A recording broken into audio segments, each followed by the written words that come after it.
Buenas noches, papá. Hola, hola, buenas noches chicos, ¿qué tal? A ver, el día de hoy terminaríamos con un tema que nos hace falta por topar y la próxima semana se evalúa, tomando en cuenta que ya pues estamos a nada de dar los exámenes. Em,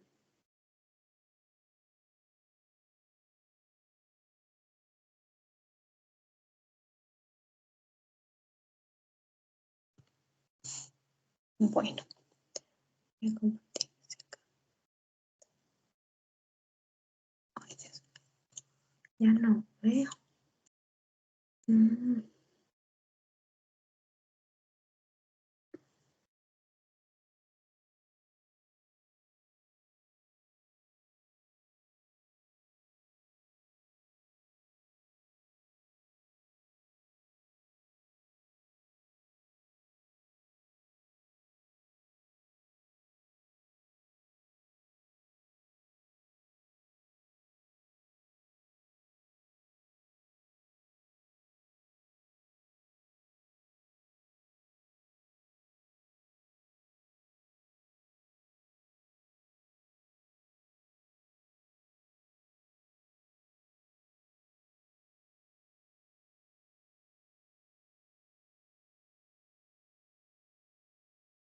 ujú, esto habíamos visto.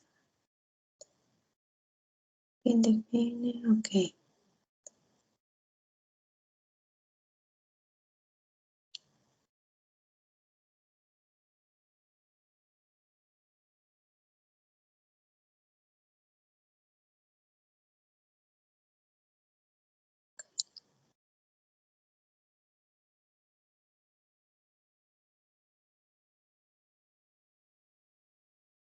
Bien, a ver. En unos segundos se amplía la imagen, ¿de acuerdo, chicos? Vamos a terminar analizando la unidad número 2. Recuerden ustedes que en la anterior clase habíamos mencionado quiénes son las personas encaminadas a definir qué es un problema social como tal y qué no es un problema, qué es una necesidad sentida y qué no es una necesidad sentida. Ahora, si nosotros somos parte de este grupo de individuos que está sintiendo una necesidad o que está pasando un conflicto como tal, eh, hay que saber justamente cómo identificarlo. Y digo esto porque muchas de las veces es como que caemos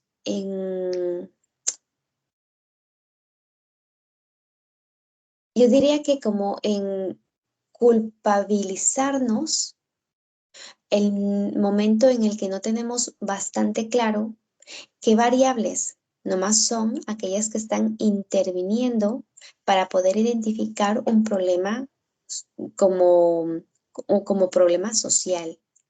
Cuando no tenemos el conocimiento suficiente para identificar todos esos aspectos que nos ayudaría a definir a una situación como problema macro, como problema de comunidades, como problema social, entonces podemos nosotros empezar a culpabilizarnos por justamente las circunstancias en las que vivimos. Entonces, ¿cuáles son algunos de esos aspectos que deberíamos nosotros considerar? Primero es que, chicos, hay que pensar que cuando tratamos de identificar una problemática social, hay que hablar de una condición como tal. ¿A qué me refiero? A que es importante que nosotros un poco nos desliguemos de pensar en aquellas situaciones como meramente personales. Es decir, ampliemos la perspectiva que nosotros podamos tener de un conflicto o de una situación que nos está un poco, pues, agobiando o provocando malestar. Tratemos de ampliar esa perspectiva sobre estas problemáticas que son, entre comillas, individuales. El momento en el que nosotros ampliamos la perspectiva individual, podemos entender que realmente no se trata de una mera culpa, como les decía, sino que existen un sinnúmero de elementos que eh, hacen que esa condición se transforme en una situación social y no individual. Por ejemplo, vamos a hablar de una pues persona X. Oh, no, ¿qué está pasando? Vamos a hablar de una persona X que de repente pues no tiene trabajo, ¿sí? Es una persona que no tiene trabajo y nosotros podríamos pensar que esta persona, bien, no gestiona de manera correcta la búsqueda de trabajo, que tal vez es una persona vaga, que es una persona que tal vez incluso le gusta pasar el tiempo libre, ¿no? Que es dependiente de papá, mamá todavía y que le gusta quedarse en esa situación y etcétera, etcétera, de ideas que nosotros podemos tener de una persona o incluso de nosotros mismos, ¿no? Pero de repente nos damos cuenta que aparece otra persona en la misma situación. A través del diálogo empezamos a ampliar esa perspectiva, como les mencionaba, y ya no solamente se trata de uno o dos quienes están en una situación parecida, sino que se trata de una condición en la que nos encontramos una gran multitud de personas en esta condición de desempleados. Claro, el momento en el que nosotros identificamos esta condición que nos envuelve a toda una comunidad, empezamos a qué? A dejar de culpabilizarnos y enfocarnos en qué está pasando. Cuando ampliamos la perspectiva, entonces identificamos elementos que seguramente tienen incidencia en que el día de hoy esta multitud de personas estén desempleadas. Identificamos que seguramente el periodo de tiempo por el que está pasando nuestro país, pues se ha visto afectado. ¿Por qué? Por algunas circunstancias mismas económicas, políticas, mismos sociales, que están contribuyendo a que se presente este problema de desempleo. Por tanto, em, como les decía, el escenario sería justamente el desempleo y esto vendría a transformarse como esta condición social que daría la explicación del por qué una persona o este grupo de personas están desempleadas, ¿no? Entonces, esta sería como la primera pauta o el primer elemento para intentar identificar una problemática social como tal.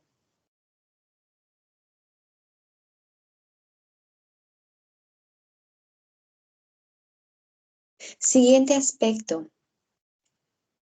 afecta a las necesidades, a los valores o normas de un número considerable de personas. Mm, Ojo con esto porque, a ver, sí es importante el hecho de que cuando estamos hablando de una situación que nos puede afectar, no solamente estamos hablando que nos afecta a dos o tres personas, ¿no? Sino que realmente afecta a un número significativo de personas. Mm, Si no, pues, a ver, como ejemplo, podemos presentar justamente la idea que teníamos siglo XX, bueno, en realidad, pues a partir del siglo XX es cuando esta idea se empieza un poco como a romper, la idea de que las mujeres en ese entonces eran inferiores a los hombres, incluso el voto no les era permitido. Entonces, es hasta cierto periodo de tiempo que, claro, este tipo de ideas en ese contexto, en ese periodo de tiempo, se las podría describir como ideas que eran parte de los valores sociales de ese entonces. ¿Por qué? Porque estas ideas nos decían a nosotros qué es lo que estaba bien y qué es lo que estaba mal, ¿no? Qué es lo que se podía y qué es lo que no se podía hacer. Por tanto, es que a partir de cierto periodo de tiempo, esta afección, este malestar, esta necesidad que involucra a todo un colectivo de mujeres, es que les hace decidir que se empiece justamente a generar estos movimientos. ¿Justamente para qué? Para proclamar pues a favor del sufragio femenino en este caso. Claro, estos movimientos en ese entonces se constituían un problema como tal. ¿Por qué? Porque estos movimientos estaban atacando, entre comillas, a los valores sociales, a esos valores sociales establecidos en ese entonces, en esa época. Estos movimientos sociales, vuelvo y repito, intentan destruir con estas ideas. Estas ideas, recuerden que eran el constructo de lo que se tenía y no se tenía que hacer en esa sociedad. Entonces, se produce una situación de conflicto o de problema social.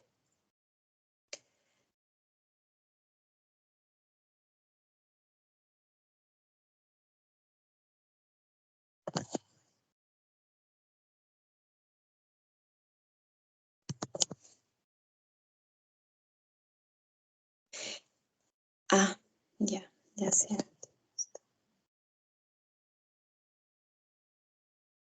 Bien. El tercer aspecto a considerar es que los problemas sociales cuentan con una base que es objetiva, claro, y tiene que ser percibida como negativa, ¿no? Para que sea un conflicto, un problema como tal.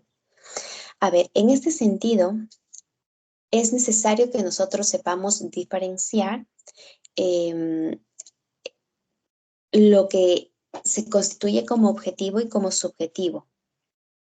Aquello que nosotros hablamos de situaciones objetivas significa que lo que está pasando es, es algo que involucra pues a todos, ¿no? O sea, algo que es igual para todos sin importar qué puedan pensar cada uno de los individuos.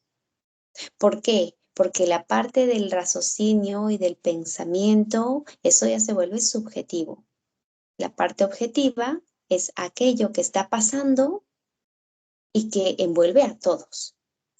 Y así después de eso, cada uno quiere dar su opinión con respecto a ese acontecimiento, esa ya es una base subjetiva, lo que abarca ese pensamiento, ese raciocinio acerca de esa situación.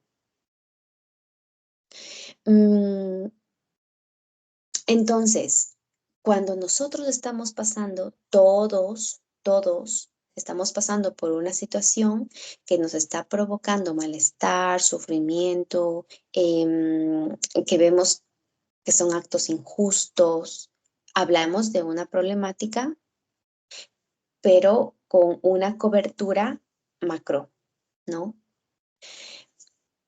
Allí estaríamos entendiendo como algo, pues, objetivo. Por ejemplo, vamos a hablar de algo muy particular, como si estuviésemos en un vecindario donde este vecindario constantemente tiene fiestas, por las noches, manejan volumen alto de la música, mm, entonces no permiten que los demás vecinos pues puedan conseguir dormir. En este sentido, hablamos de una situación que, claro, está provocando un malestar, ojo, a un número de personas considerables, que es lo que habíamos dicho en la anterior variable, pero que eh, estamos basándonos justamente en esta parte objetiva, una situación que provoca malestar a todo el vecindario. Ahora, si queremos darle paso a que cada uno de los vecinos pues aporte su criterio frente a este malestar, habrán personas que digan, bueno, sí, yo escucho la música hasta altas horas de la noche, pero en realidad lo dejo pasar. Otros vecinos que manifiesten que igual lo escuchan, se ponen en el puesto del otro cuando eran jóvenes y empiezan cada quien a argumentar según su criterio. Eso ya es una base muy subjetiva. Lo mismo ocurre cuando se habla de problemas a nivel de país, ¿no? Entonces, es importante que nosotros mantengamos una base totalmente objetiva, al menos para identificar un problema como tal, ¿sí? Esto va muy de la mano con el siguiente elemento. Un problema social es una situación percibida y definida como tal. Recuerden ustedes que eh, como sociedad, diría yo que las personas, el momento en el que queremos seleccionar algo o considerarlo como un problema, mm, somos bastante, pues, selectivas, ¿no? No tengo otra palabra para esto. Realmente vemos situaciones en las que cada quien lo puede percibir como si fuese o no un problema. Sin embargo, ¿qué pasa? Que cuando nosotros como sociedad percibimos un acto que puede ser normal, pero que estamos conscientes de que ese acto normal es una problemática como tal, si no lo llegamos em, a hablar como una problemática, si no lo llevamos a entender como una problemática, nuestro diario vivir va a ser totalmente normal. Estamos pasando por una situación que todos percibimos que puede ser una problemática, pero realmente es que no lo queremos, digamos que concebir como tal. No lo queremos concebir como una problemática. Y empezamos a vivir alrededor de esta situación con actos totalmente normales. Por ejemplo, vamos a hablar en este sentido del consumo excesivo de alcohol. Sabemos que como sociedad no es un acto mal visto,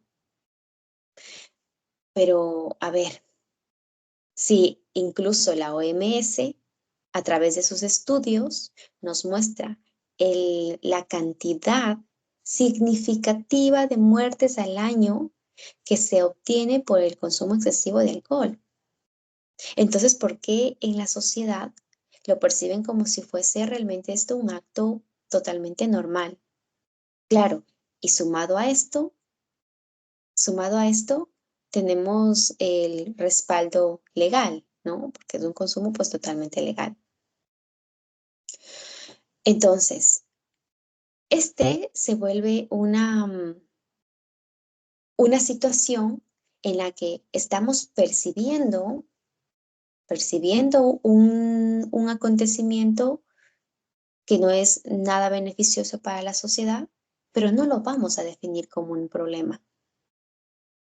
No lo definimos como un problema. Por eso la variable dice, Identificamos un problema cuando lo percibimos, pero también cuando lo definimos. Esta situación nos está causando daño como sociedad, aunque las personas nos estemos dando cuenta de eso. Y no lo vamos a definir como tal hasta que no hablemos sobre el consumo excesivo de alcohol como un problema. Entonces seguramente habrá alguien o un grupo de personas que empiecen a dirigirse ante este tipo de acciones como una problemática. Y habrá grupo de personas que lo vean como normal, ¿no? Es más, que aquellas personas que lo ven como un conflicto, les vean como los raros, ¿no? Como diciendo, pero es que no pasa nada, ¿no? No pasa nada, simplemente continuamos con nuestras vidas de manera totalmente normal.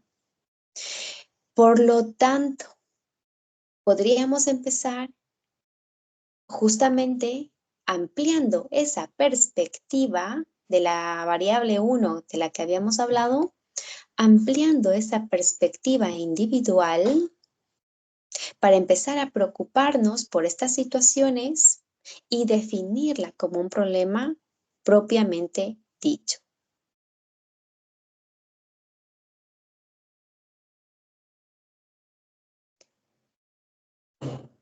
Otra de las variables que hay que considerar es que sucede en un determinado contexto social. Y aquí es cuando yo les mencionaba que evidentemente, pues lo que afecta a un grupo de personas puede ser que no le afecte a otro. Lo que pasa en una sociedad em, puede considerarse como un problema, pero puede no considerarse un problema para otra. Por ejemplo, yo he puesto aquí el código de vestimenta. Código de vestimenta para las mujeres, por ejemplo, en países de religión islámica. Ustedes saben muy bien que es muy distinto a los códigos de vestimenta de, pues, quizá países occidentales.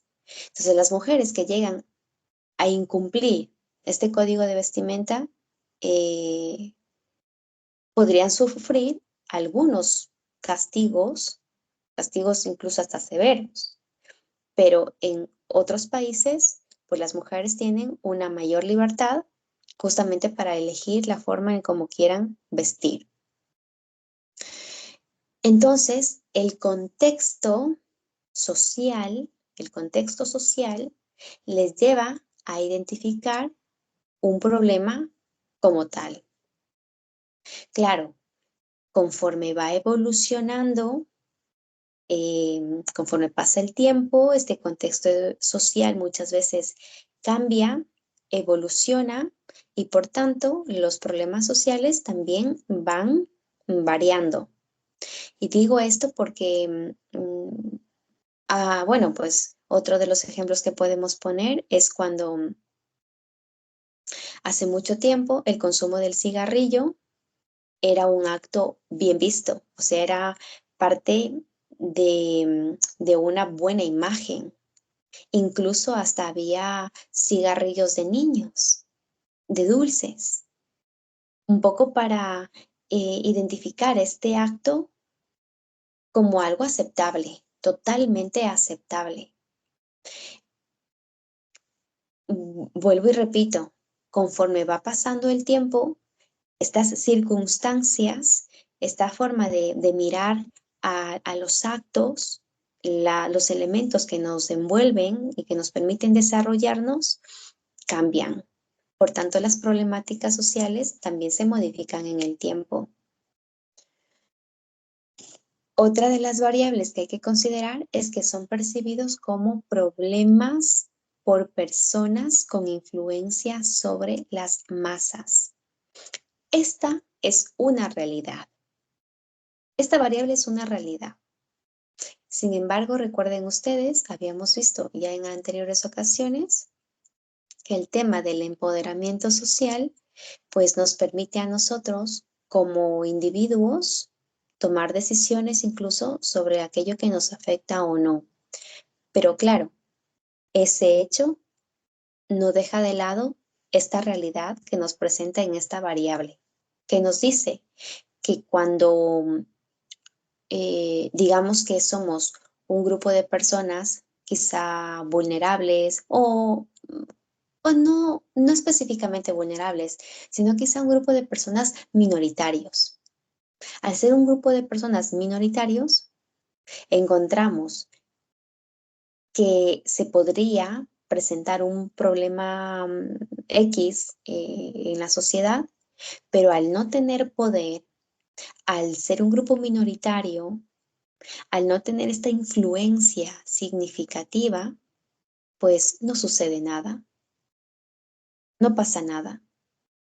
Resulta que somos un grupo ahí de adolescentes que hemos identificado que existe una fábrica que está contaminando el río que pasa por el barrio y claro, lo que intentamos es apoyarnos para generar un cambio, apoyarnos en alguien que tenga poder, en alguien que sea influyente. Vamos a alguna autoridad, pero resulta que la autoridad no concibe este hecho como un problema. Para la autoridad, el problema sería que la fábrica deje de estar en ese lugar porque resulta que la fábrica es una empresa que pues dota de recursos económicos para el barrio o para la comunidad. Entonces, para la autoridad, el problema que está percibiendo los jóvenes en realidad no lo ve como tal. Por eso la variable nos dice que evidentemente para identificar un problema o incluso para trascender y poder dar solución a ese problema, es importante que pues tengamos un apoyo de poder o de influencia, o incluso nosotros mismos generar a través del empoderamiento este poder. Y se puede, claro, por supuesto que se puede, y eso nos lo muestra justamente esta séptima variable, cuando nos dice que podemos nosotros resolver los problemas gracias a acciones colectivas. Si bien es cierto, cuando nosotros determinamos una situación como que nos está perjudicando, lo siguiente sería intentar resolverlo. Y si la anterior variable no nos es a favor, es decir, si no tenemos una persona o un grupo de personas que nos apoye, entonces no nos queda más que entre nosotros mismos, pues hacer algo. Y ante eso podemos nosotros tener dos alternativas. Bueno, en función de estas acciones colectivas, podemos nosotros generar este activismo reformador, un activismo reformador que va cambiando la sociedad de a poco, con mucho cuidado, intentando que las acciones en sí mismas no sea un conflicto como tal. Ese es un tipo de activismo, pero también podemos nosotros tener otro tipo de activismo que es el revolucionario. Cuando diría yo que las acciones en sí mismas se convierten en un problema más a resolver. Claro, este activismo revolucionario, ¿qué es lo que intenta? Cambiar la sociedad, pero de una manera pues totalmente drástica, ¿ya? Sin embargo, el hecho de no tener cuidado con el impacto que causa estas acciones drásticas, eh, pues se puede volver un problema más para la sociedad. Mm, la idea es intentar generar o potenciar el recurso humano como tal en sus capacidades como humanos para poder no solamente generar estos espacios activistas, no solamente levantar la voz e intentar ser escuchados, sino también de manera muy inteligente y estratégica evitar que la sociedad se pueda dañar, ¿no? Que podamos causar más conflictos de los que ya estamos viviendo. Ahora bien, frente a todo esto que nosotros hemos visto, pues a mí me surge la duda, la inquietud de cómo, cómo eh, quizás ser parte de todos estos cambios, cómo ser parte de la contribución a cada una de estas variables desde nuestra posición. Mm, Creo que en algunas clases anteriores hemos mencionado que evidentemente nosotros, cuanto más hablamos de las cosas en las que vivimos, pues más conscientes estamos, ¿no? Todo aquello que nosotros manipulamos, leemos, vemos, expresamos, se vuelven al final del día, chicos, patrones en nuestra cabeza, patrones que van como estructurando ideas en nuestra cabeza.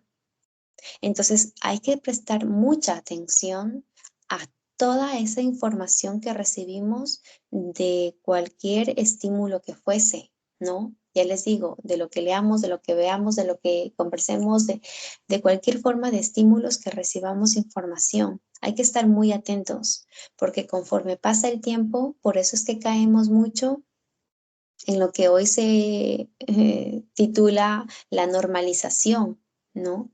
¿Por qué? Porque conforme pasa el tiempo y estamos estimulándonos de la misma forma, sobre las mismas perspectivas, nos estamos estimulando quizá de un solo canal, a través de un solo canal, creamos estos patrones que envuelve nuestra forma de pensar. Y al final del día, la forma de pensamiento muchas veces conduce nuestras acciones. Em, Les voy a proyectar en este momento un video. Una vez que terminemos este video, vamos a hacer la tarea número 2 que nos hace falta de esta parcial. Entonces, presten atención a este video. Me parece que estamos más de la mitad conectados y, ok. Entonces presten atención a este video porque prácticamente una vez que terminen el video, ustedes pueden tener quizá la información muy fresquita para poder desarrollar la actividad que les voy a proponer. Bien, a ver.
Chicos, ¿sí se está viendo el video?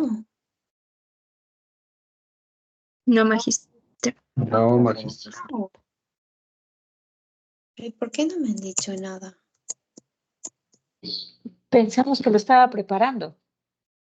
No, era un video que ya va como 15 minutos. Ahí lo pueden ver. Ahí sí. Sí. Ahí sí se visualiza. Ok, gracias Michael, porque es que me avisó.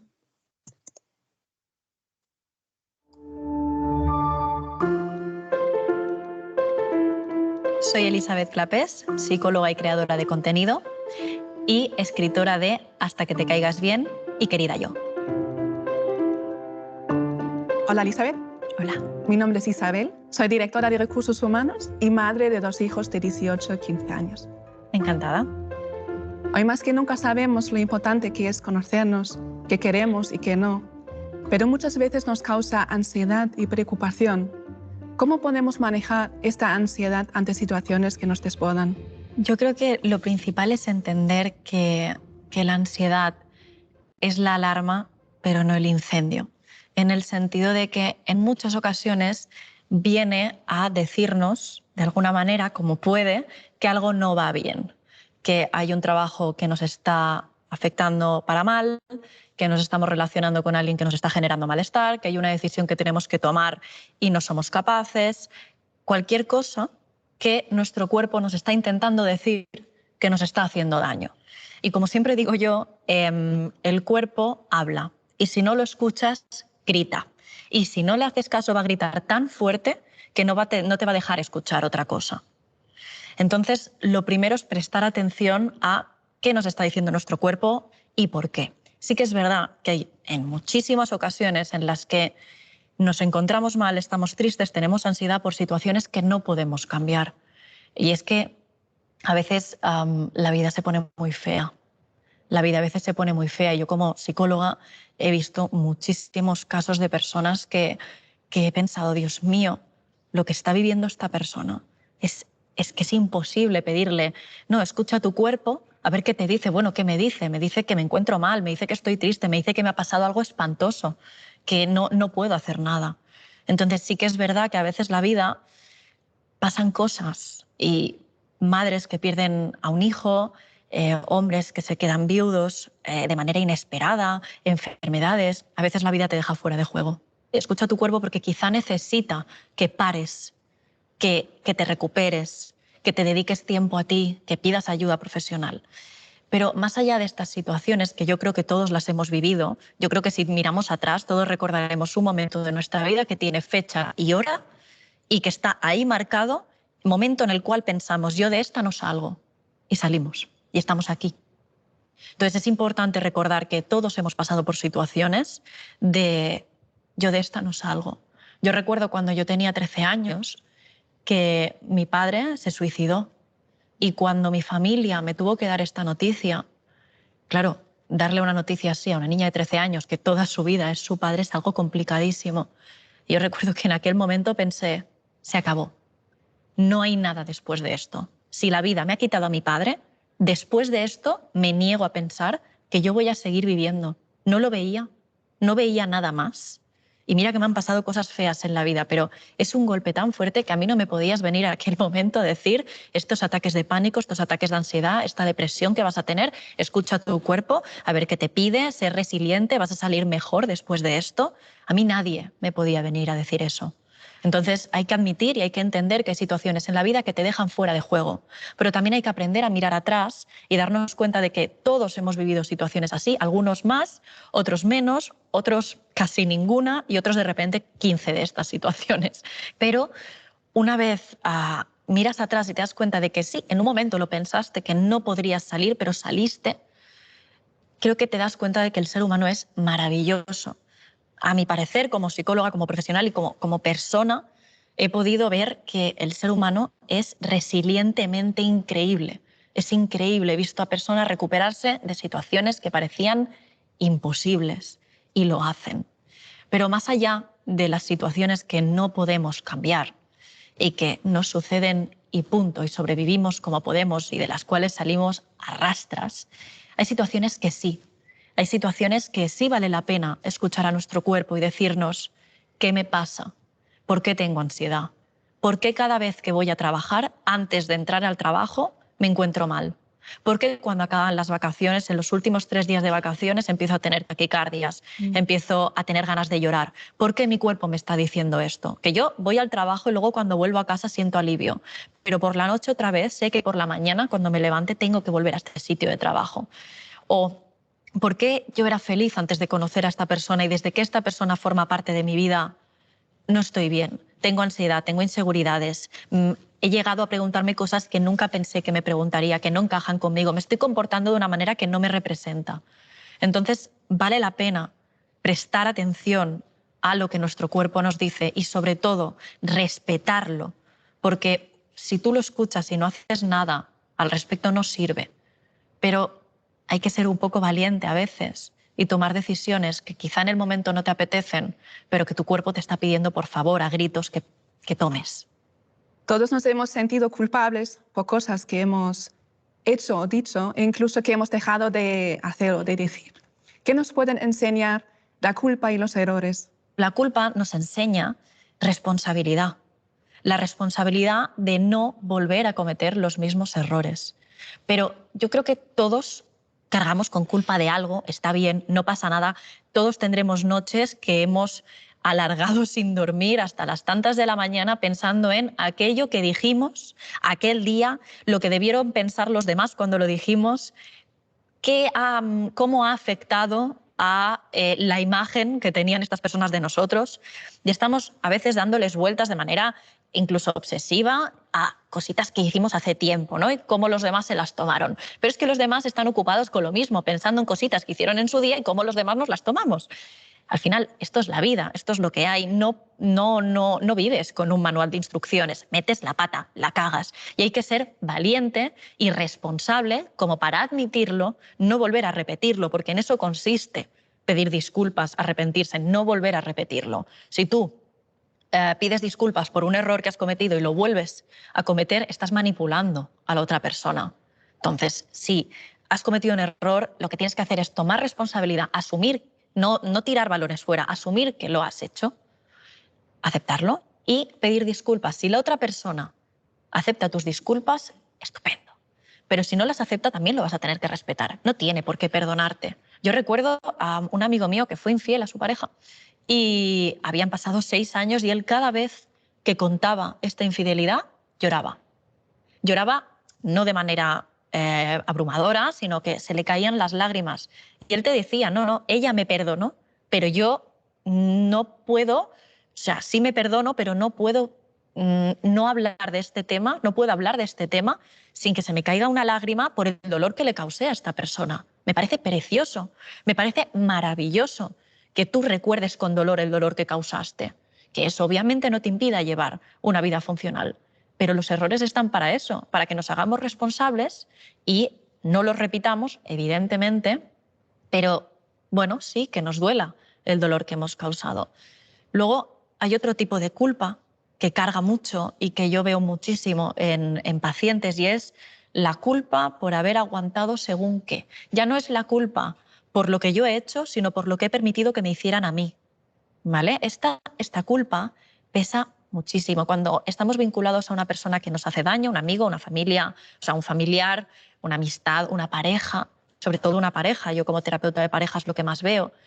Y esta persona nos maltrata y nosotros intentamos dejarnos la piel en que nos deje de maltratar, en demostrar a esta persona que somos válidos, lo suficientemente válidos como para que nos trate bien. Y nos pasamos años aceptando entre comillas, ¿no? Humillaciones, vejaciones, faltas de respeto. Sentimos pena hacia el otro, culpa, sentimos un montón de cosas que nos hacen permanecer en esa relación. Pero cuando salimos de ella y la pena, la culpa, el sentimiento de responsabilidad, el miedo y estas emociones bloqueantes ya no nos acompañan, surge una frase que yo escucho mucho a mis pacientes, que es ¿cómo pude dejar que me hicieran eso? Y es horroroso. Y pesa mucho, pesa muchísimo, porque todo lo que permites, entre comillas, entiéndase, todo lo que permites que te hagan, te afecta a tu autoestima y a tu autoconcepto. Y se te come por dentro. Porque cuando hacen daño a otra persona, saltamos, ¿no? El cómo permites que te hagan esto, como tal. De hecho, la sociedad castiga mucho a la víctima y le dice, bueno, es que tú lo permitiste, es que tú no pusiste límites, es que tú lo has dejado. De hecho, yo escuché a una víctima de violencia de género que me contaba que un amigo le dijo que el primer tortazo que le pegó su pareja fue culpa de su pareja por maltratador, pero el segundo fue culpa de ella por tonta. Y dices, ostras, ¿cómo no va a cargar esta persona con la culpa de haber tolerado? Pero es que todos somos susceptibles de ser maltratados o de que no nos traten con respeto. Es decir, nadie nace con una armadura que lo protege de todo. Sí que es verdad que hay personalidades que pueden tener más tendencia a tolerar personas más sumisas y demás, pero yo siempre digo que si no has sido maltratado es porque la persona que tenía que saltar toda tu red de seguridad para conseguir llegar hasta dentro de ti y desde dentro infectarte, no la has conocido. No has sufrido eso porque tú no has conocido a la persona adecuada que haya desactivado todas tus alarmas para que no saltase ninguna y una vez estuviera dentro de ti, ¡pum! Es como decir, bueno, es que ¿cómo pudiste permitir pillar ese resfriado, ese catarro? Bueno, mi sistema inmune no es el mismo que el tuyo, pero tu sistema inmune no es inmune a todo, es inmune a ciertas cosas. Pues es lo mismo. Cuando no has sido maltratado es porque no has dado con la persona adecuada. Adecuada, incorrecta, en realidad incorrecta, ¿no? Entonces, creo que es fundamental entender que la persona que más segura está, en el sentido de que la persona que menos posibilidades tiene de ser maltratada es la que ya lo ha vivido, ha aprendido y va a detectarlo con más facilidad. Pero está muy mal que se nos llene la boca diciendo cómo has permitido, cuando realmente hay tantas personas en el mundo que pensar que ninguna de ellas puede acabar contigo es ser muy necio. Elizabeth, en tu libro dices que los eventos traumáticos no siempre nos ayudan a evolucionar. ¿A qué te refieres con esta afirmación? Pues un poquito a lo que se ha vendido mucho hasta el día de hoy, ¿no? Que se ha vendido mucho esto de tú puedes con todo, o gracias a lo que te pasó eres como eres, vas a aprender mucho de esto que te ha sucedido. Sí, he aprendido, pero yo estaba más contenta antes cuando no tenía ni idea. Entonces, me parece una falta de respeto venderle a la gente el hecho de que, bueno, como han vivido es tremenda desgracia, ahora van a ser una mejor versión de sí mismos. Pues quizá no. Quizás se pasan toda la vida intentando reconstruirse como humanamente puede. Entonces hay que ir con mucha delicadeza. Y sobre todo en salud mental, que vemos muchísimos pacientes con situaciones muy delicadas. No nos vemos. Los psicólogos que vemos estos pacientes, que los tratamos y que conectamos con ellos, no nos vemos en la potestad de venir con estos cuentos, ¿no? Entonces considero importante siempre que veamos que nos cuente a alguien que le ha sucedido algo duro, algo doloroso, respetar el proceso de esta persona, entender que lo está pasando mal y no forzarla a vas a aprender, vas a madurar, vas a ser mejor persona después de esto, ¿no? Pero sí que es verdad que más allá del realismo, la vida es lo que es. A todos nos pasan cosas terribles, algunos más terribles que a otras, pero al final yo siempre digo que cuando llegamos al mundo somos un lienzo en blanco, ¿vale? Y el resto de personas de nuestro entorno, los acontecimientos que nos van pasando, van pintando ese lienzo. Y cuando acabamos nuestra vida lo podemos mirar con perspectiva y ver cómo nos ha quedado el cuadro. En función de los trazos de este cuadro, nosotros somos de una manera o de otra. Tenemos trazos que duelen, trazos que nos hacen llorar, trazos que nos provocan mucha, mucha ira, trazos que nos hacen felices. Cada uno tiene su cuadro, ¿no? Con esos trazos que duelen, ¿qué podemos hacer? Pasarnos toda la vida contemplándolos. A la hora de mirar nuestro cuadro, de ver lo que es el cuadro general, nos podemos pasar la vida mirando esos trazos feos, esos trazos que nos han dolido. Pero quedarnos atascados ahí no va a ser de utilidad. Al final, el cuadro es un cuadro completo, con lo bueno, con lo malo y con lo que más o menos, ¿vale? Entonces, ¿hay que tacharlos? No. Hay que subrayarlos en fosforito para que sean el centro de nuestra vida y cada vez que tengamos una conversación hablemos de ello, de eso malo que nos pasó y entremos en bucle y una y otra vez y no tengamos otro tema de conversación. ¿Eso nos va a ayudar a encontrarnos mejor? No. Yo lo que digo que hay que hacer con los trazos que duelen es rodearlos, identificarlos, saber que están ahí y decir, sí, yo pasé esto, lo pasé tremendamente mal, hay veces que aún me duele y a día de hoy soy de esta manera, reacciono de esta forma y tengo esta manera de vincularme, esta manera de responder porque he vivido esto. Pero aparte de esto, tengo un cuadro enorme y le voy a prestar atención al lienzo completo. Todos sentimos rabia, odio, tristeza, envidia. ¿Qué podemos hacer con estas emociones? Todos sentimos emociones desagradables. La diferencia está en qué hacemos con ellas. Porque yo soy psicóloga y siento envidia, siento celos, siento tristeza y siento ira igual que todo el mundo. Pero la diferencia está en que yo no voy a permitir que esto me secuestre, que estas emociones me secuestren y hagan conmigo un monstruo. Porque todos tenemos un monstruito dentro que se puede comer a alguien. Pero no podemos permitir que éste salga. No podemos permitir que todo lo que sentimos, que sea desagradable, lo acaben pagando los demás. Entonces, estas emociones hay que gestionarlas, pero gestionar, cuando yo digo gestionar, los pacientes me dicen, sí, claro, como si fuera fácil. No, no es fácil, pero es que si tú la intentas gestionar cuando está aquí arriba, lo más probable es que no consigas gestionar nada. Las emociones son una ola que pegan un subidón, llegan a la parte más alta y luego tienden a la bajada. Siempre. De hecho, por eso, cuando estamos muy enfadados o estamos muy tristes y luego pasa, decimos, pues igual no era para tanto. ¿No? Pues igual lo veía porque estaba muy enfadada, pero quizá la otra persona no la he pagado con él y no es justo, ¿no? Esto nos ha pasado a todos, de mirar para atrás y decir, vaya secuestro, lo que viene a ser un secuestro amigdalar. Las emociones pueden conmigo, me comen, ¿vale? Entonces no soy capaz de pensar racionalmente. Por lo tanto, en ese momento hay que pararse un momento, valga la redundancia, a tomar conciencia de lo que nos está pasando en el cuerpo. Por eso soy muy pesada con el tema de escucha a tu cuerpo y lo que está pasando dentro de él, porque no lo puedes controlar en ese momento y tampoco tienes que intentar controlarlo.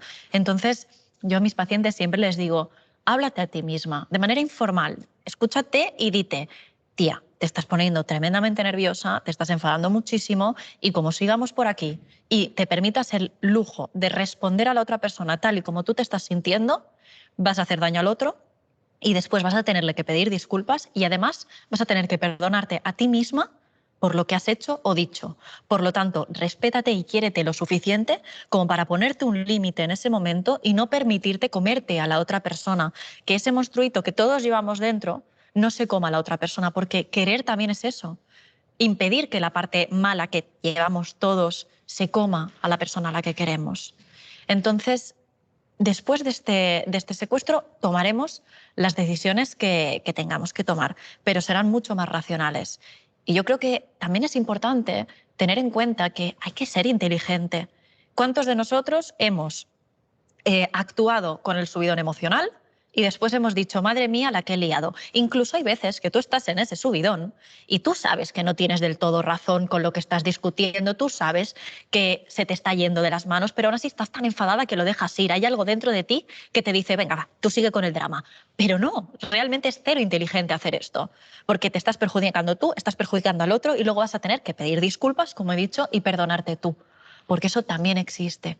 El perdón a uno mismo, el, ostras, me he pasado media vida, porque esto no suele ser una sola ocasión, suele ser un patrón de conducta, un patrón de respuesta constante, ¿no? Hasta que yo no aprendí a respetar esa subida y trabajar en responder en la bajada, yo actuaba de esta forma, ¿no? Me como a los demás cuando me enfado. Entonces, considero fundamental que haya un momento de nuestra vida en el que nos paremos y digamos, esta forma de actuar no me representa y, sobre todo, no quiero que me represente. Por lo tanto, cuando yo me sienta así, voy a permitirme sentirlo porque no lo voy a reprimir, no lo voy a controlar, simplemente lo voy a dejar pasar, porque me respeto lo suficiente como para actuar de manera inteligente y saber que las decisiones adecuadas las voy a tomar después, porque no me conviene hacerlo ahora. Y como me respeto, voy a decidir lo mejor para mí. Porque vivir perdonándose constantemente es agotador. Perdonarse está bien, todos hemos tenido una racha de nuestra vida en la que no hemos sido la persona ideal ni la persona sana y todos hemos podido ser el tóxico en la vida de alguien. Es imposible ser el bueno de todas las historias que cuentas y si eres el bueno de todas las historias que cuentas, tienes un problema. Y es que te estás engañando a ti mismo. Entonces hay que saber perdonar aquella fase, aquella etapa, aquella parte de nosotros que no fue del todo buena, que no actuó bien, pedir disculpas, como he dicho, a quien las merezca y perdonarnos nosotros, porque tenemos que comprender que no nacimos sabiendo que, por desgracia, en la escuela esto no se nos explicó, que cada uno viene de su padre y de su madre y que por mucho que lo intenten hacer bien y lo mejor posible, a veces, pues sin querer, no todo sale tan bien como queremos. Mi madre me decía, pobrecita, yo cuando me quedé embarazada de ti, me leí todos los libros que había sobre maternidad y educación respetuosa porque quería que tuvieras una vida lo más estable, pacífica y sana posible. Pero se me torció, todo salió mal y todo fue un desastre. Y cuando llegaste a la adolescencia, aquello era tremendo porque yo tuve una vida muy complicada, ¿no? Y a día de hoy soy consciente de que mis padres lo hicieron como humanamente podían. Pero eso no siempre es suficiente. Por eso hay que autoeducarse, perdonar esa parte de ti que no sabía todo lo que tú sabes, todo lo que tú sabes actualmente y seguir y soltar eso. No estoy orgullosa de aquella etapa, pero voy a estar orgullosa de todo lo que yo sea de aquí en adelante. Toda esta toma de conciencia, la mayoría la adquirimos en nuestra vida adulta. Y si pienso cómo la viven mis hijos adolescentes, debe de ser confuso, ¿no? Y abrumador. ¿Qué podemos hacer desde la familia para ayudarles a gestionar mejor las emociones? Sí, por desgracia, esto es algo que se aprende cuando eres adulto porque se aprende a base de golpes. Más que nada porque en la escuela no lo enseñan. No sé, actualmente sí que hay escuelas que están introduciendo bastante el tema de la educación emocional, pero generalmente no es algo que esté muy normalizado, ¿no? Entonces, lamentablemente, contamos con esa carencia como padres, pero los adolescentes cuentan con otra desventaja y es el subidón y el revuelo hormonal de la edad. Y que quizás sus padres no son las personas a las que más van a escuchar, porque los adolescentes escuchan más a su grupo de iguales, a sus amigos, ¿no? Pero yo creo que siempre hay que trabajar un vínculo padre-hijo desde el respeto, tu espacio como adolescente. Yo estoy aquí como un lugar seguro, pero quiero transmitirte lo importante que es que te preguntes las cosas, que pongas cosas en duda. Los adolescentes se pasan años copiando a la influencer que les gusta, vistiendo como la amiga guay del grupo, repitiendo las palabras que ha dicho un chico de clase y ahora la profe dice esto y yo lo pienso, pero el otro día Pepe me dijo otra cosa y yo también lo... Al final se dejan llevar por lo que escuchan y creo que es fundamental enseñar a un adolescente a tener autocrítica, a cuestionarse, a preguntarse las cosas, a hacer introspección, a decir, vale, ¿qué me pasa? ¿Cómo me encuentro? ¿Dónde duele? ¿Este error que he cometido lo he repetido más veces? ¿Estos son patrones que se repiten en mí? ¿Estos son cosas que hago con frecuencia? ¿Y el daño que me están haciendo los demás, yo de verdad considero que merezco eso? Porque este amigo se ha enfadado conmigo. Vale, pero me voy a sentar un momento, en lugar de actuar en este secuestro amicalar, me voy a sentar y voy a intentar pensar qué ha hecho él, qué he hecho yo, cómo se puede haber sentido él, cómo me he sentido yo y qué opinión tengo al respecto. A los adolescentes hay que enseñarles a sacar conclusiones, pero por su propio pie. Es decir, conclusiones ellos. Hay que enseñarles a cuestionarse y a hacer introspección. ¿Qué es lo que tengo bueno? ¿Qué quiero en mi vida? ¿Qué clase de persona quiero que esté en mi vida? Porque los adolescentes tienen un popurrí de amigos que no tienen nada que ver, que quizás no les aportan nada, les hacen daño, uno con uno se lleva bien, pero el otro lo trata fatal, el otro le deja de lado, por el otro le hace el vacío en clase y dices, ¿pero por qué te llevas bien con personas que te hacen daño? Porque nadie le ha enseñado a seleccionar. Y esto le pasa a él, pero nos pasa a nosotros como adultos, que luego crecemos y decimos, ostras, menudo percal, porque estoy rodeada de personas que la mitad no me aportan nada y te vas quedando sin amigos en la adultez y dices, ¿me estoy quedando sin amigos? No, es que en la adolescencia no filtrabas. Cuando eras más joven no filtrabas y ahora empiezas a filtrar y te empiezan a filtrar a ti. Ojo, que también no vamos a entrar en el rol victimista de que a mí todo el mundo me hace daño y yo soy un santo. Esto no es verdad. Pero empezamos a filtrar, empezamos a elegir nuestra paz mental, empezamos a darnos cuenta de que quien me trata bien un día no tiene por qué ser mi mejor amigo. Porque esto los adolescentes es me llevo bien con él, mi mejor amigo, me llevo bien con aquel, pues también. Luego hay una discusión, pero lo arreglamos. Me hace algo terrible, da igual, lo perdono. A los adolescentes hay que enseñarles a poner límites también, para que no les llegue tan tarde en la adultez. Pero también soy muy partidaria de darles cierta libertad a que se equivoquen y no estar haciéndoles el camino para que vayan por ahí. Al final todos hemos sido adolescentes y todos hemos aprendido, es necesario, pero si aprendemos desde la introspección, muchísimo mejor. Elizabeth, tú dices que las emociones son reacciones que representan cómo nos adaptamos a lo externo. ¿Me puedes explicar un poco más sobre esta reflexión? Las emociones son lo que sucede dentro de nosotros en función de lo que sucede fuera de nosotros, ¿vale? Y creo que es importante tener en cuenta que no siempre van totalmente ajustadas. Por eso hemos hablado del secuestro amigdalar, ¿no? Pero sí que es verdad que a veces hay que pararse y decir, vale, independientemente de todo esto que estoy sintiendo, ¿cuál es la realidad objetiva de lo que está sucediendo? Por ejemplo, mi pareja está hablando con una chica. ¿Está sucediendo algo grave? No, pero yo puedo sentir celos y yo puedo ir y montar un pollo, o puedo esperar a que venga mi pareja y montarle un pollo, o puedo dejar de hablarle y castigarlo por algo que a mí me ha molestado. Y aquí creo que hay un error, y es que las emociones son maravillosas y nos indican muchas cosas, a veces del exterior y a veces del interior, ¿no? En este caso sería que nos indican algo del interior, de que no nos sentimos del todo seguras en la relación, ya sea por nuestro apego, ya sea por experiencias pasadas, pero nos vienen a decir algo, hay que escucharlas, pero no siempre hay que actuar en consecuencia. Cuando yo entiendo que lo que está sucediendo fuera no es la realidad de cómo lo estoy percibiendo yo, entiendo en mí esta reacción, está bien, estoy sintiendo celos, me estoy sintiendo insegura, pero eso no me va a hacer atacar a mi pareja, ni me va a hacer ir a buscar la validación en la persona de fuera que me diga que no estaba pasando nada, que yo no te estoy siendo infiel, que yo solo estaba hablando con ella por trabajo. Yo no necesito eso, porque él y yo vemos lo mismo, vemos esa realidad. Él está hablando con una chica, yo no tengo por qué enfadarme por eso, ¿vale? Entonces, es importante que tal cual lo sentimos, no vayamos al otro a buscar respuesta a lo que yo he sentido. Es decir, si yo lo he sentido, busco respuesta en mí. Y si veo que me está generando mucho malestar, vamos a normalizar también el decirle a nuestra pareja después, mira, cariño, me he enfadado por algo, que yo sabía que no tenía derecho a enfadarme, por eso no te he dicho nada en el momento, pero me he sentido insegura en este instante, cuando te he visto hablando con esta chica. No te preocupes, que yo ya me he dado cuenta de que no era normal, pero te lo quería transmitir para que lo supieras porque somos una pareja y quiero compartirlo contigo.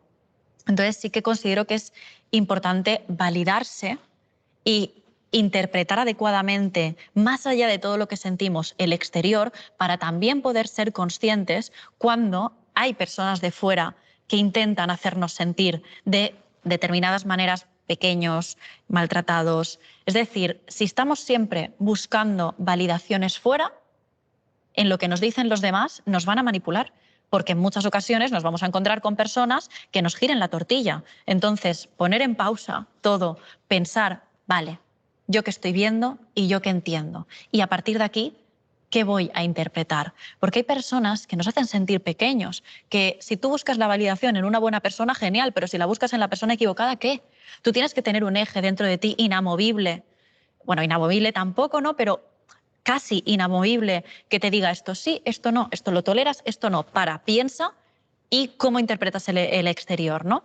Porque si no tienes tú eso y lo buscas fuera, te vas a encontrar con buenas y te vas a encontrar con malas personas. Y si te encuentras con malas y cómo interpretas tú el exterior depende de lo que te dicen los demás, nos vamos a ver en situaciones como, por ejemplo, él, sé que me has sido infiel, imaginemos que realmente sí, sé que me has sido infiel, pero como tú me dices que no, como tú me dices que estoy loca, que he perdido la cordura, que no tengo razón, que son imaginaciones mías, pues bueno, como yo me valido contigo, me lo voy a creer. Pero no, yo tengo un eje dentro de mí y yo lo que veo, lo que vivo, lo que experimento, me lo creo. Porque yo valoro el exterior con mi criterio y mi criterio es válido. Hay personas que nos hacen sentir pequeños, hay personas que nos hacen sentir mal y a veces no somos capaces de entender por qué. No sé si te habrá sucedido alguna vez, ¿no? Que estás con alguien, ya sea un jefe, cierto familiar o amigo o pareja incluso, y cuando estás con esa persona, independientemente de lo que sea al exterior, tú te sientes pequeño. Te sientes por debajo de esa persona. Y sois dos seres humanos igual, pero automáticamente esa persona aparece y hay una aura que a ti pasas de tener un tamaño normal a estar secado con secadora. Así, pequeñito, te hace pequeño, ¿no? Y aquí yo siempre les digo a mis pacientes que lo que te transmite una persona, la vibra que te da una persona, es suficiente como para que tú tomes una decisión y después desde fuera ya ahí, a partir de ahí, vemos qué hacemos. Pero para alejarte de una persona, basta con cómo te hace sentir. Y siempre pongo el ejemplo de la vitrocerámica. Si el fuego de la vitro está encendido y yo pongo la mano, cuando me queme, yo apartaré la mano, ¿vale? Pues lo que nos transmite una persona está para exactamente lo mismo. Tú si te quemas, no pones la mano, te estás quemando y dices, voy a ver si realmente me estoy quemando. Quizás soy yo que estoy loca y que estoy interpretando la realidad de una manera que no es. Quizá no me estoy quemando mucho, quizá no duele tanto, quizá estoy exagerando. O puede que la vitro no esté encendida y sea... No, tú apartas la mano y después ya ves si la vitro está encendida y la apagas. Pues la vibra, lo que te transmite una persona es lo mismo. Me estás generando malestar, me estás haciendo sentir pequeña, hay algo de ti que a mí no me está haciendo sentir bien. No me voy a quedar aquí a ver qué, si yo estoy loca, si es que estoy exagerando. No, porque yo tengo algo dentro de mí en lo que confío plenamente y es en cómo me hace sentir mi entorno. Y si tú me haces sentir mal, yo me voy a alejar. Y después, con perspectiva, voy a decidir, porque desde aquí fuera se ven muchísimo mejor las cosas. Entonces, cuando yo pueda tomar perspectiva y esté alejada, veré si es que realmente ha sido una interpretación mía, si es que realmente puede que lo haya exagerado, si es que en ese momento yo tenía un mal día y por eso me tomé a mal tu comentario. Pero lo primero de todo es que me voy a hacer caso yo, porque soy lo suficientemente importante y porque me valido lo suficiente y porque me conozco como persona y sé cómo soy. Y si tú me haces sentir mal, es que algo pasa. Entonces no me... Bien. A ver, chicos, lo que tienen que desarrollar es simplemente un ensayo donde el tema principal es que el cambio social empieza por uno mismo. Y justamente porque este era el tema del ensayo, es que he compartido este video un poco para que quizá vayamos orientando las ideas, estructurando y relacionando las ideas desde estos enfoques muy personales con aquellos sociales, ¿no? Entonces, por favor, desarrollen el ensayo. Es una hoja como extensión, ¿sí? Una hoja nada más. Si lo desarrollan, pues en este tiempo que todavía tenemos de clase, podrán ya estar libres de esta tarea. Vamos a considerar qué aspectos para poder calificar el ensayo, pues sobre todo que haya una coherencia en las ideas, ¿no? Que haya coherencia, que haya incluso creatividad en su argumentación muy personal. Eso se puede percibir cuando ustedes escriben, ¿no? Entonces, no vayan a las fuentes de Google, no vayan al chat GPT, sean mucho más honestos. Estoy pidiendo un ensayo argumentativo personal sobre este tema. Así que lo pueden desarrollar tranquilamente en estos minutos. Es más, yo consideraría que al menos las personas quienes estuvieron muy pendientes del video lo pueden desarrollar. Así que pues aprovechen el tiempo, perdón. ¿Cuál era el tema? Pues que el cambio social empieza por uno mismo. En este momento les activo el SIU para que lo puedan subir en el caso de que lo desarrolle.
Bien, está activado en el SIU. Pueden revisar incluso los aspectos que se va a considerar para calificar, ¿no?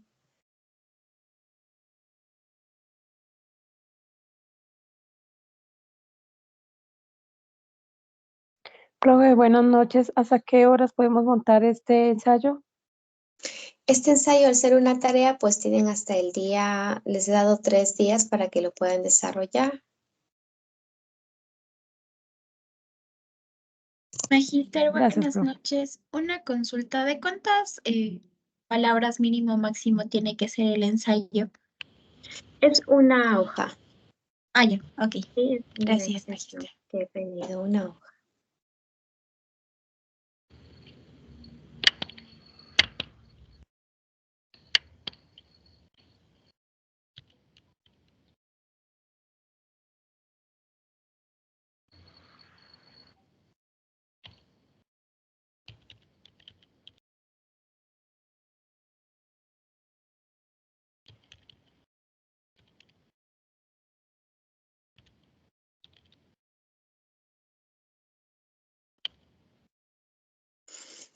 Una vez más, chicos, les pido sean conscientes de las tareas que están desarrollando. Estos espacios, estas tareas o actividades que se les pide que desarrollen, no solamente tendría que ser en función de que me saque buena o mala nota, sino pónganse a prueba ustedes mismos, incluso desde la parte de la ortografía, de la sintaxis, de la forma en cómo piensan y expresan sus ideas, del vocabulario incluso que pueden ustedes manejar. Estas actividades nos permiten a nosotros eso, ¿no? Un poco evaluarnos también. Así que sean conscientes en hacer estas actividades. No les pido mucho, es nada más una extensión de una hoja. Así que más bien aprovechen para ustedes mismos.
Bueno, chicos, a ver, les recomiendo que terminen de ver el video. El video es bastante importante, interesante, sobre todo porque habla de una psicología bastante, digamos que contemporánea, al tiempo en el que se está viviendo. Se topan temas interesantes sobre las redes sociales, sobre el tema de convivir con uno mismo en introspección, en soledad. Entonces creo que son temas que de una u otra manera, pues si bien es cierto, nosotros, y cada uno de nosotros mantiene su convicción frente a estos, el hecho de un poco también escuchar la posición de otro profesional, mm, nos viene bien. Terminen de desarrollar la tarea y súbelan al Zoom. Gracias por conectarse, chicos. Recuerden estudiar para la próxima semana, por favor. ¿Sí? Que tengan una buena noche. Disculpe, Dime. profe, disculpe, Claro. buenas noches. ¿Puede mandar nuevamente el link del video, porfa? Que sí quisiera volverlo a ver. Sería Ok. bueno que lo pongan en la misma rúbrica para que todos los compañeros lo tengan si quieren ahí mismo. Ah, sí, es que no está. No, no está. Uy, ok, sí. Me parece que eso no lo puse. Gracias, Andrita. Ahora lo coloco. Listo. Muchas gracias, chicos. Hasta luego. Buenas noches. Adiós.